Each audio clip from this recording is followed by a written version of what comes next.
Isa pong magandang hapon muli sa inyong lahat mga kaibigan. Tayo po ay dadako na naman sa pagbabasa po ng salita ng ating Panginoon. Kaya patuloy niyo pa rin po akong samahan. Sabayan niyo po ako sa pagbabasa upang may pagpatuloy po natin ang ating ginagawa dito po sa aking YouTube channel, Sarili Mix Stories. Alam niyo po, nakakatuwa po kasi nandito na po tayo sa bilang. Natapos na po natin yung tatlong aklat, tatlong books dito sa Biblia. Genesis, Exodo at Levitico. Ngayon po ay nasa bilang na tayo. Tayo po ay nasa chapter 6 na ng bilang o numbers. Sa English po yung bilang ay, sa English sa Bible ay numbers. Kaya samahan niyo na po ako sa pagbabasa. At nawa po ay mapakinggan niyo po itong aking binabasa na salita ng ating Panginoon. At gabayan po tayo ng ating Diyos na maipagpatuloy ang pagbabasang ito, na hindi po ito mahinto, at bigyan po ako ng lakas ng Panginoon o kalakasan sa pagbabasa. Sige po, simulan na po natin ang chapter 6. Napakahaba po nitong chapter 7 mga kaibigan. Parang katumbas siya ng tatlong chapter. Sabi po dito sa chapter 6, ang tuntunin ng pagtatalaga bilang Nasaryo, sinabi ni Yahweh kay Moises, sabihin mo sa bayang Israel, kung ang sino mang babae o lalaki ay gagawa ng panata at itatalaga niya ang sarili kay Yahweh bilang Nasaryo, huwag siyang ititikim ng alak o anumang nakalalasing na inumin. Huwag din siyang iinom ng anumang inuming galing sa katas ng ubas, at huwag kakain ng ubas o pasas. Sa buong panahon ng kanyang panata ay huwag din siyang titikim ng anumang galing sa punong ubas, kahit balat o buto ng ubas. Ang isang may panata ay huwag magpapaputol ng buhok sa buong panahon ng kanyang panata. Pababayaan niya itong humaba sa buong panahon ng kanyang pagtatalaga kay Yahweh. Huwag siyang lalapit sa patay, kahit ito'y kanyang ama o ina o kapatid. Huwag siyang gagawa ng anumang makapagparumi ayon sa kautusan, bagkus pagkat taglay niya ang pagtatalaga sa kanya bilang Nasaryo. Pananatilihin niyang malinis ang kanyang sarili sa buong panahon ng kanyang panata. Kung may biglang mamatay sa kanyang tabi at masaling niya ito, pagkalipas ng 7 araw, aahitin niya ang kanyang buhok, pagkat na rumihan siya ayon sa kautusan. Sa 8 araw, magbibigay siya sa saserdote ng 2 inakay ng kalapati o bato-bato sa pintuan ng tuldang tipanan. Ang isa nito ay handog ukol sa kasalanan, at ang isa'y handog sa nasusunugin bilang katubusan sa naging kasalanan niya sa pagkakasaling sa bangkay. Sa araw ring iyon, itatalaga niya ng panibago ang kanyang sarili, at ito ang pasimula ng muli niyang pagtatalaga kay Yahweh bilang Nasaryo. Ang mga araw ng nagdaan sa panahon ng panatang iyon ay hindi ibibilang, pagkat narumihan siya ng madaiti sa patay at maghahandog siya uli ng isang kordero para sa kasalanan. Ito naman ang gagawin pagkatapos ng kanyang panata bilang Nasaryo. Dudulog siya sa pintuan ng tuldang tipanan at maghahandog ng 3 tupa, isang lalaking tupa na 1 taong gulang bilang handog na susunugin, isang babaeng tupa na 1 taong gulang bilang handog ukol sa kasalanan, at isang barakong tupa bilang handog sa pangkapayapaan. Bukod dito, maghahandog siya ng 1 basket na tinapay na walang libadura at niluto sa langis, at biskwit na walang libadura at may pahid na langis. Magdadala rin siya ng mga handog na pagkain at inumin. Ang lahat ng ito'y dadalhin naman ng saserdote sa harapan ni Yahweh, at iaalay ang handog ukol sa kasalanan at handog na susunugin.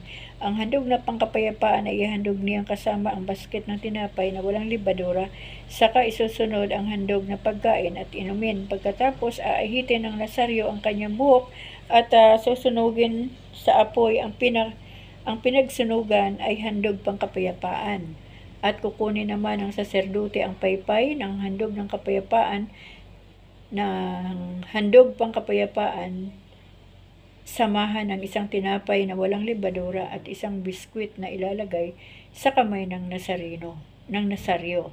Kukunin niya uli ang mga ito at iaalay kay Yahweh. Ang mga ito'y mauuwi sa saserdote, pati ang pitso at ang hita ng handog pangkapayapaan. Sa gayon, ang Nasaryo ay maari ng uminom ng alak. Iyan ang tuntunin tungkol sa panata ng Nasaryo. Ngunit kung nangako pa siya ng ibang bagay bukod sa rito, kailangan tuparin din niya ang mga iyon.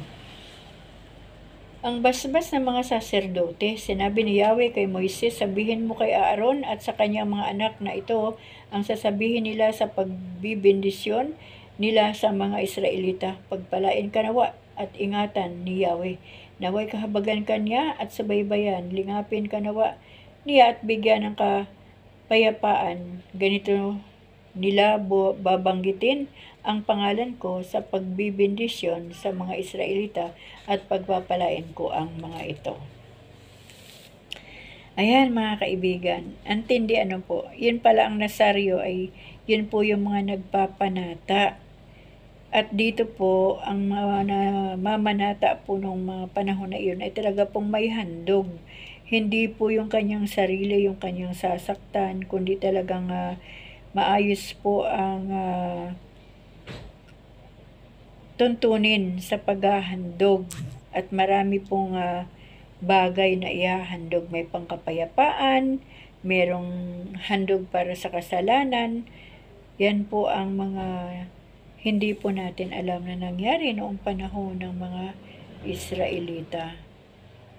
At ang pinuno po dito sa mga Israelita ay ang mga anak po ni Jacob o anak ni Israel. Yan, sila po yun. 12 po yan. At dito nga po sa chapter 7, ito po ay medyo madugo po. Ito, yan. Tingnan nyo po. Yan.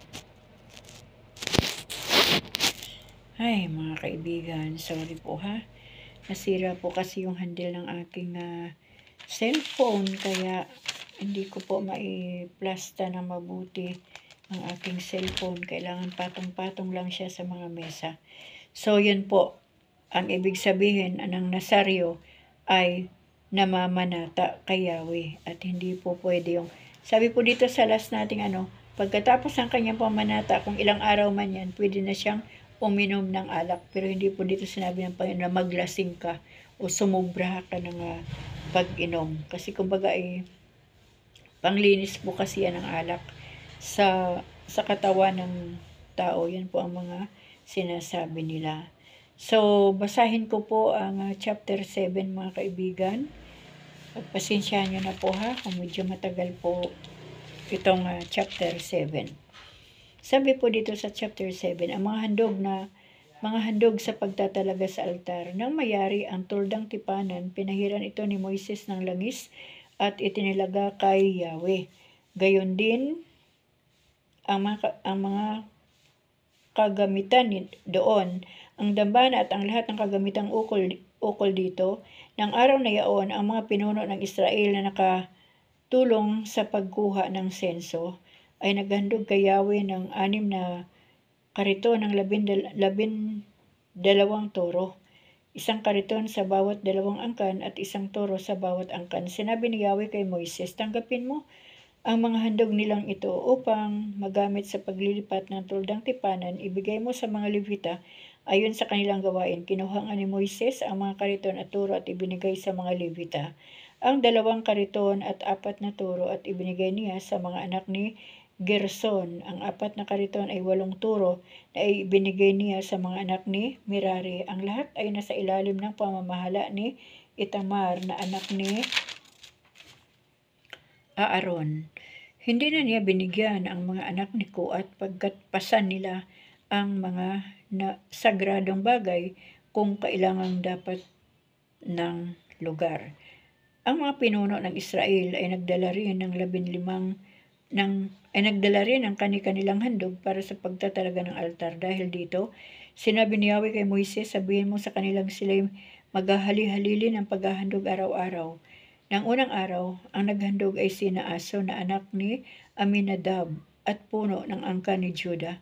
Ito ang kanyang mga handog, isang bandihang pilak na tumitimbang ng mahigit 4 libra at isang mangkok na pilak din na tumitimbang naman ng 2 libra at kalahati. Ang mga ito'y puno ng pinakamainam na harinang minasa sa langis bilang handog na pagkain.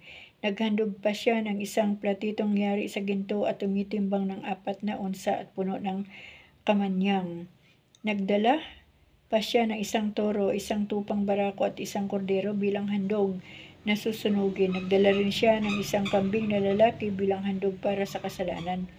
Nagdala pa siya ng 2 baka, 5 tubang barako, 5 kambing na lalaki at 5 kordero bilang handog sa pangkapayapaan. Ang mga ito nga ang inihandog ni Naason. Nang 2 araw ay ang naghandog ay si Nathanael na anak ni Zoar at puno ng angkan ni Isakar.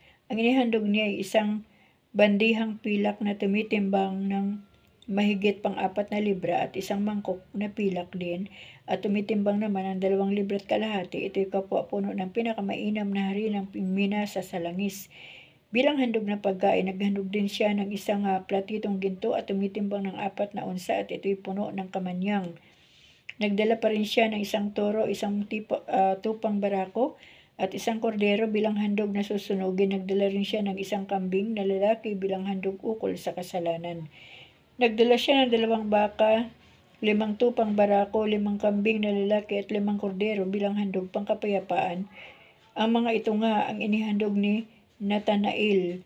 Nang 3 araw, ang naghandog ay si Eliab na anak ni Hilon at puno ng angkan ni Zabulon. Ito ang kanyang inihandog. Isang bandihang pilak na tumitimbang ng mahigit 4 na libra at isang mangkok na pilak din at tumitimbang naman ng 2 libra at kalahati. Ang mga ito'y puno ng pinakamainam na harinang minasa sa langis at ito ang handog na pagkain. Naghandog din siya ng isang platitong ginto at tumitimbang ng 4 na onsa at ito'y puno ng kamanyang. Nagdala pa siya ng isang toro, isang tupang barako at isang korderong bilang handog na susunugin. Nagdala rin siya ng isang kambing na lalaki bilang handog ukol sa kasalanan. Nagdala pa siya ng 2 baka, 5 tupang barako, 5 kambing na lalaki at 5 kordero bilang handog na pangkapayapaan. Ang mga ito nga inihandog ni Eliab. Nang 4 na araw, ang naghandog ay si Elisor na anak ni si Dior at puno ng angkan ni Ruben. Ang inihandog niya ay isang bandihang pilak na tumitimbang ng mahigit 4 na libra at isang mangkok na pilak din na may timbang na 2 libra. Kalahati ang mga ito'y puno ng ng 2 libra at kalahati. Ang mga ito'y puno ng pinakamainam na harinang minasa sa langis na siyang handog na pagkain. Naghandog din siya ng isang platitong yari sa ginto at tumitimbang ng 4 na onsa at ito'y puno ng kamanyang.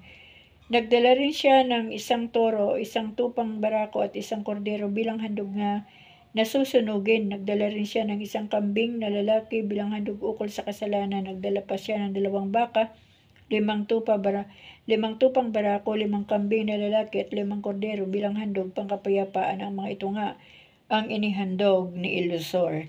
Nang 6 na araw, ang naghandog ay si Silumiel na anak ni Surisadai at siyang puno ng angkan ni Simeon. Ito ang kanyang inihandog, isang bandihang pilak na tumitimbang ng mahigit pa sa 4 na libra at isang mangkok na pilak din na tumitimbang naman ng 2 libra at kalahati. Ang mga ito'y puno ng pinakamainam na harinang minasa sa langis na siyang handog na pagkain. Nagdala rin siya ng isang platitong yari sa ginto na tumitimbang ng 4 na onsa at ito'y puno ng kamanyang. Naghandog pa rin siya ng isang toro, isang tupang barako at isang kordero bilang handog na susunugin. Nagdala rin siya ng isang kambing na lalaki bilang handog ukol sa kasalanan. Nagdala pa siya ng 2 baka, 5 tupang barako, 5 kambing na lalaki at 5 kordero bilang handog pangkapayapaan. Ang mga ito nga ang inihandog ni Selumiel. Nang 6 na araw, ang naghandog ay si Eliasaph na anak ni Deuel at puno ng angkan ni Gad. Ang inihandog niya ay isang bandihang pilak na na tumitimbang ng mahigit pang-4 na libra at isang mangkok na pilak din na tumitimbang naman ng 2 libra at kalahati. Ang mga ito'y puno ng pinakamainam na harinang minasa sa langis na siyang handog na pagkain. Naghandog pa siya ng isang platitong ginto na tumitimbang ng 4 na unsa at ito'y puno ng kamanyang. Nagdala rin siya ng isang toro, isang tupang barako at isang kordero bilang handog na susunugin. Nagdala rin siya ng isang kambing na lalaki bilang handog ukol sa kasalanan. Nagdala pa siya ng 2 baka, 5 tupang barako, 5 kambing na lalaki, at 5 kordero bilang handog na pangkapayapaan. Ang mga ito nga ang inihandog ni Eliasaph. Na ika-7 araw, ang naghandog ay si Elisama na anak ni Amiud at puno ng angkan ni Ephraim. Ito ang kanyang inihandog, isang bandihang pilak na tumitimbang ng mahigit pang-4 na libra at isang mangkok na pilak din at tumitimbang ng 2 libra at kalahati. Ang mga ito'y puno ng pinakamainam na harinang minasa na langis na siyang pinakahandog na pagkain. Naghandog pa siya ng isang platitong yari sa ginto na tumitimbang ng 4 na unsa at ito'y puno ng kamanyang. Nagdala rin siya ng isang toro, isang tupang barako at isang kordero bilang handog na susunugin. Nagdala rin siya ng isang kambing na lalaki bilang handog ukol sa kasalanan. Nagdala pa siya ng 2 baka, 5 tupang barako, 5 kambing na lalaki at 5 kordero bilang handog pangkapayapaan. Ang mga ito nga ang inihandog ni Elisama. Na ika-8 araw, ang naghandog ay si Gamaliel na anak ni Pedasur at puno ng angkan ni Manasis. Ang inihandog niya ay isang bandihang pilak na tumitimbang ng mahigit pang-4 na libra at ang mangkok na pilak din at tumitimbang naman 2 libra at kalahati. Ang mga ito'y puno ng pinakamainam na harinang minasa sa langis bilang handog na pagkain. Naghahandog pa siya ng isang platitong yari sa ginto at tumitimbang ng 4 na unsa at ito ay puno ng kamanyang. Nagdala rin siya ng isang toro, isang tupang barako at isang kordero bilang handog na susunugin. Nagdala rin siya ng isang kambing na lalaki bilang handog ukol sa kasalanan. Nagdala pa siya ng 2 baka, 5 tupang barako, 5 kambing na lalaki at 5 kordero bilang handog ng pangkapayapaan. Ang mga ito nga ang inihandog ni Gamaliel. Nang ika-9 na araw, ang naghandog ay si Abidan na anak ni Gideoni at puno ng angkan ni Benjamin. Ito ang kanyang inihandog, isang bandihang pilak na tumitimbang ng mahigit pang-4 na libra at isang mangkok na pilak din at tumitimbang naman ng 2 libra at kalahati. Ito'y parehong puno ng pinakamainam na harinang minasa sa langis at siyang handog na pagkain. Naghandog pa siya ng isang platitong yari sa ginto at tumitimbang ng 4 na unsa at ito ay puno ng kamanyang. Nagdala rin siya ng isang toro, isang tupang barako at isang kordero bilang handog na susunugin. Nagdala rin siya ng isang kambing na lalaki bilang handog ukol sa kasalanan. Nagdala pa rin siya ng 2 baka, 5 tupang barako, 5 kambing na lalaki at 5 kordero bilang handog pangkapayapaan. Ang mga ito nga ang inihandog ni Abidan. Halos magkakapareho po mga kaibigan yung handog nila. Nang ika-10 araw, ang naghandog ay si Ahiser na anak ni Amisai at puno ng angkan ni Dan. Ang inihandog nila ay isang bandihang pilak na tumitimbang ng mahigit pang-4 na libra at isang mangkok na pilak din at tumitimbang naman ng 2 libra at kalahati. Ang mga ito'y puno ng pinakamainam na harinang minasa sa langis at siyang handog na pagkain. Naghandog pa siya ng isang platitong yari sa ginto na tumitimbang ng 4 na unsa at ito ay puno ng kamanyang. Nagdala rin siya ng mga toro, isang tupang barako at isang kordero bilang handog na susunugin. Nagdala rin siya ng isang kambing na lalaki bilang handog ukol sa kasalanan. Nagdala pa rin siya ng 2 baka, 5 tupang barako, 5 kambing na lalaki at 5 kordero bilang handog pangkapayapaan. Ang mga ito nga ang inihandog ni Abiser. Nang ika-11 araw, ang naghandog ay si Pagiel na anak ni Ukran at puno ng angkan ni Aser. Ito ang kanyang inihandog, isang bandihang pilak na tumitimbang na malapit ng mahigit pang-4 na libra at isang mangkok na pilak din na tumitimbang naman ng 2 libra at kalahati. Ang mga ito'y puno ng pinakamainam na harinang minasa sa langis at siyang handog na pagkain. Naghandog na siya Naghandog pa siya ng isang platitong ginto na tumitimbang ng 4 na onsa at ito ay puno ng kamanyang. Nagdala rin siya ng isang toro, isang tupang barako, isang kordero bilang handog na susunugin. Nagdala pa siya ng isang kambing na lalaki bilang handog ukol sa kasalanan. Nagdala pa siya ng 2 baka, 5 tupang barako, 5 kambing na lalaki at 5 kordero bilang handog pangkapayapaan. Ang mga ito nga inihandog ni Pagiel.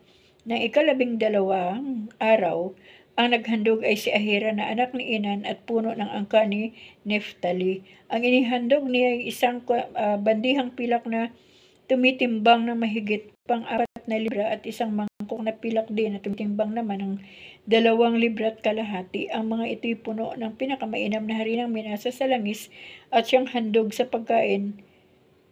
Naghandog pa siya ng platitong yari sa ginto na tumitimbang ng 4 na onsa at ito ay puno ng kamanyang. Naghandog pa rin siya ng isang toro, isang tupang barako at isang kordero bilang handog na susunugin. Nagdala rin siya ng isang kambing na lalaki bilang handog ukol sa kasalanan. Nagdala rin siya ng 2 baka, 5 tupang barako at 5 kambing na lalaki at 5 kordero bilang handog na pangkapayapaan. Ang mga ito nga ang inihandog ni Ahira. Ito ang kabuang handog ng mga puno ng Israel. Nang italaga ang altar, 12 bandihang pilak, 12 mangkok na pilak din, at 12 platitong ginto. Bawat bandihang pilak ay tumitimbang ng mahigit pang 4 na libra at 2 libra at kalahati ang isang mangkok. Ang 4 na onsa naman ang bawat platito. Lahat-lahat ng kagamitang pilak ay tumitimbang ng 60 libra. Ang 10 platitong ginto na puno ng kamanyang ay sa 10 siklo ay umabot naman ng 48 onsa. Ang mga handog na susunugin ay 12 toro, 12 tupang barako at 12 kordero bukod pa sa mga handog na pagkain. Ang naihandog naman ukol sa kasalanan ay 12 kambing na lalaki. Ang naihandog naman ukol sa handog ng pangkapayapaan ay 24 na baka, 60 tupang barako, 60 kambing na lalaki at 60 kordero. Iyan ang kabuuan ng handog ng mga Israelita nang italaga ang dambana matapos itong pahira ng langis. Nang si Moises ay pumasok sa tuldang tipanan upang makipag-usap kay Yahweh, narinig niya ang tinig nito mula sa pagitan ng 2 kerubin sa ibabaw ng luklukan ng awa na nasa ibabaw ng kaban ng tipan. Basahin na po natin itong chapter 8, mga kaibigan. Ang pag-aayos ng mga ilaw sa tuldang tipanan. Chapter 8. Sinabi ni Yahweh kay Moises, sabihin mo kay Aaron at pag sisindi ng mga ilaw, iayos niya ang mga ito upang ang liwanag ay sa harap ng ilawan pumukol. Gayon nga ang ginawa ni Aaron, ang ilawan ay yari sa pinitpit na ginto, ganon din ang palamuting bulaklak at ang mga tangkay nito.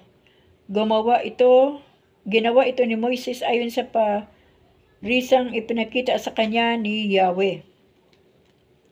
Ang pagtatalaga sa mga Levita. Sinabi ni Yahweh kay Moises, ibukod mo ang mga Levita at linisin ayon sa kautusan. Wisikan mo sila ng tubig na panlilinis ng kasalanan, paahitan ang buo nilang katawan at palabhan ang kanilang kasuotan. Pagkatapos, pagdalhin mo sila ng 2 batang toro, ang isa'y handog na susunugin kasama ng handog ng pagkain at ang isa'y handog para sa kasalanan. Dalhin mo sila sa harap ng tuldang tipanan at ihaharap sa sambayan ng Israel. Samantalang inihaharap mo sila kay Yahweh, ipapatong naman ng mga pinunong Israelita ang kanilang mga kamay sa ulo ng mga Levita. Ang mga ito itatalaga ni Aaron bilang tanging handog ng bayang Israel para sa paglilingkod sa akin. Pagkatapos, ipapatong ng mga Levita ang kanilang kamay sa ulo ng mga toro at ang isa'y handog ukol sa kasalanan at ang isa'y handog na susunugin upang sila'y maging karapat-dapat sa akin. Ialay mo sila sa akin bilang tanging handog at itatalaga mong katulong ni Aaron at ng mga anak nito. Ganyan mo sila ibubukod at sila'y magiging akin. Pagkatapos mo silang linisin ayon sa kautusan at maiharap kay Yahweh bilang tanging handog, magsisimula na sila sa paglilingkod sa tuldang tipanan. Sila'y nakatalaga sa akin bilang kapalit ng mga panganay na lalaki ng Israel. Ang mga panganay ng Israel ay itinalaga kung maging akin ng gabing lipulin ko ang mga panganay ng Ehipto. Kaya sila ay akin, maging tao, maging hayop. Hinirang ko ang mga Levita bilang kapalit ng mga panganay ng Israel upang makatulong ni Aaron at ng mga anak nito sa paglilingkod sa tuldang tipanan. Sa paghahandog ukol sa kasalanan ng Israel, sa gayon ay mailalayo ang mga Israelita sa panganib na mamatay kapag sila'y lumapit sa sanktuaryo. Ang mga Levita itinalaga nga ni Moises, ni Aaron, at ng buong Israel ayon sa utos ni Yahweh. Nilinis ng mga Levita ang kanilang katawan, gayon din ang kanilang kasuotan. Itinalaga nga sila ni Aaron at ginanap ang paghahandog ukol sa kasalanan. Isinagawang lahat ni Moises ang utos ni Yahweh sa kanya tungkol sa mga Levita. Pagkatapos, ginampanan na nila ang kanilang tungkulin sa loob ng tuldang tipanan bilang katulong ni Aaron at ng mga anak nito.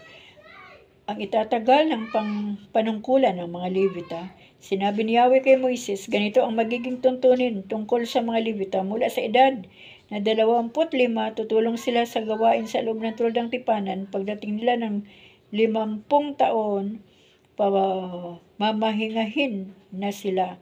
Ang gawain nila ay di na tulad ng dati. Tutulungan na lamang nila ang kanilang mga kasamahan. Ayan, from chapter 6, 7, 8 lang po tayo. Kasi napakahaba po ng ating binasa na chapter 7. Pero may mga napansin lang ako mga kaibigan dito. No, dito sa chapter 7. Ganun po kahalaga ang ang insenso. Alam mo yung kamanyang nakalagay po sa platito na puro ginto at yun po ay inihandog kay Yahweh. Kaya po yung mga kamanyang na yan, hindi po yan kailangang sunugin para po pangpalayas ng mga bad spirit. Di po ba? May mga gumagawa ng ganun. Yung sinusuob yung bahay o yung tao para daw umalis ang bad spirit. Pero pag binasa po natin ang Biblia, yan po ay panghandog kay Yahweh.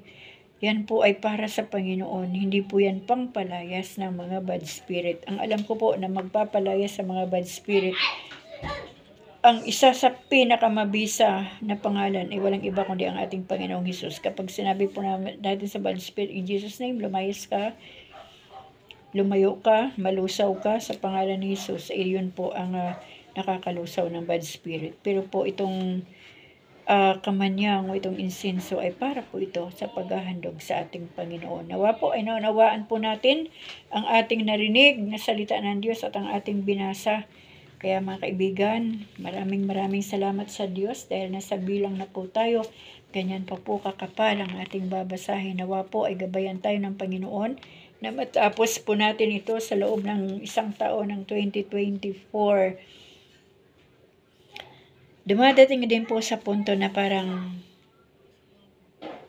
hindi ko kayang magbasa ng Biblia. Parang dumadating sa punto yung parang napapagod tayo. Pero kapag tayo po ay nakipag-usap ulit sa Panginoon, lalakas na naman po tayo. So, ganoon lang po ang buhay natin mga kaibigan. Maraming salamat po sa inyong pagkikinig. Maraming salamat po sa inyong suporta. At kung kayo po ay may mga oras na sa pagbabasa at hindi niyo na po ako mahintay, ituloy-tuloy na po natin ang pagbabasa ng Bible para madali po nating matapos. Tapos, pag may time po kayo, kasi yung iba, nagbabasa ng Old Testament, tapos nagbabasa rin sa New Testament. Ginagawa ko po yan. Pero ngayon po, iisa-isahin po talaga natin yan. First time ko po na hindi ako maghahalo ng New Testament. Talagang iisa-isahin po natin hanggang sa tayo po ay makarating sa New Testament. Yan po mga kaibigan. Kaya muli, maraming salamat po sa inyo. Maraming salamat po sa inyong suporta, sa inyong pagmamahal. Salamat po sa inyong panonood ng aking mga content dyan, ang mga short videos ko. Yan, may mga kanta-kanta po tayo dyan, pero hindi po yan magtatagal ang mga kanta-kanta na yan kasi po puro yan na may nakalagay po na copyright dyan. I-delete ko rin po yan. At alam niyo naman mga kaibigan, hindi po ako marunong YouTube. Hindi ko po alam kung saan po yan banda ang mga content ko na may mga violation. Tsaka na lang po yun. Basta ang mahalaga po sa akin ay nakakabasa po tayo ng salita ng Diyos at nandyan po kayo para makinig. Yun lang po ang pinakamahalaga sa akin. Bahala na po si YouTube kung mamonetize o hindi. Depende na po yan sa Panginoon. Kaya ang mahalaga po, magpatuloy po tayo sa pagbabasa ng salita ng ating Diyos. Kaya mga kaibigan, hanggang muli po, pagpalain po tayong lahat ng ating Diyos. Ingatan po tayo, samahan po niya tayo at patuloy niya pong pagpalain ang ating mga buhay. Ganon din ang ating mga mahal sa buhay, mga kaibigan, mga kamag-anak, lahat na ng mga mahal natin sa buhay. Higit sa lahat, mahalin po natin ang ating Panginoon ng buong puso, buong isip, buong lakas, buong kaluluwa. Mahalin din po natin ang ating kapwa. Nakagaya din po ng ating pagmamahal sa ating mga sarili. Hanggang bukas po mga kaibigan. Maraming salamat po. God bless us all po.